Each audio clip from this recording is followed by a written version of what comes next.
আসসালামু আলাইকুম ভিউয়ার্স, কেমন আছেন সবাই? আশা করি সবাই ভালো আছেন। আজকে আমি খিচুড়ি রান্না করব।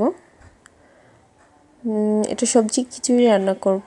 তো আমি এর জন্য পেঁয়াজগুলোকে বাদামি করে ভেজে নিয়ে এবং গোটা মশলা দিয়ে দিয়েছি। তো এখানে বাটা মশলা দিব।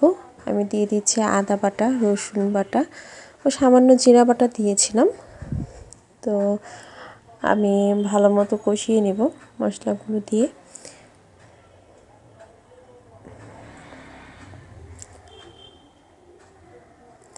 তো আমি ভালোভাবে নেড়ে নিচ্ছি, ভালো মতো কষিয়ে নেব যাতে কাঁচা যে গন্ধটা মশলা সেটা চলে যায়। তা আমি এখানে হলুদ গুঁড়ো, ধনে গুঁড়ো ও মরিচ গুঁড়ো দিয়ে দিব, দিয়ে ভালো মতো কষিয়ে নেব।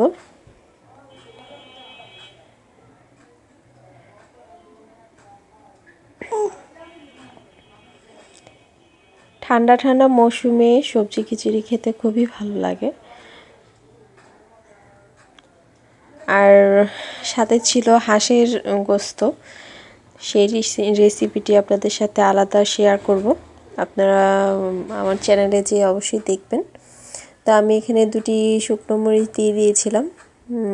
এটা ফ্লেভারের জন্য খুব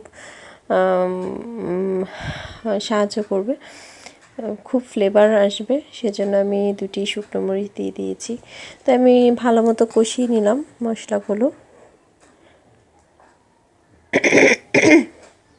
তা আমি এখানে কুটে রাখা গাজর কুচি করে নিয়েছিলাম, আর সিম কুচি করে নিয়েছিলাম, আর এখানে নতুন আলু কেটে নিয়েছিলাম, সেগুলো দিয়ে দিলাম। ভালো মতো কষিয়ে নিব এগুলো দিয়ে।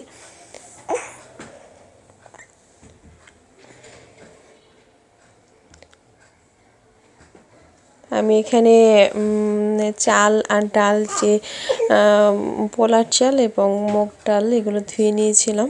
তো আমি ভালো মতো ভেজে নিব এগুলো দিয়ে।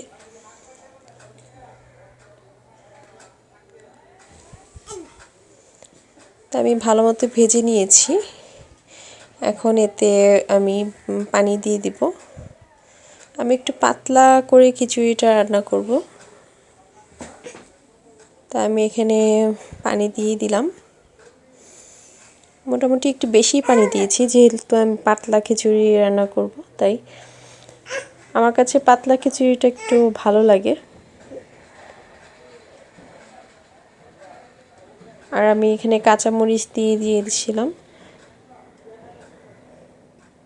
আমি নেড়ে দিচ্ছি এখানে।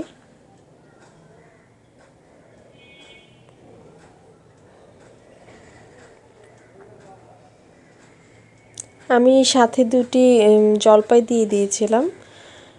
তো জলপাই দিলে মানে খিচুড়ির সাথে ভেঙে খেতে খুব ভালো লাগবে।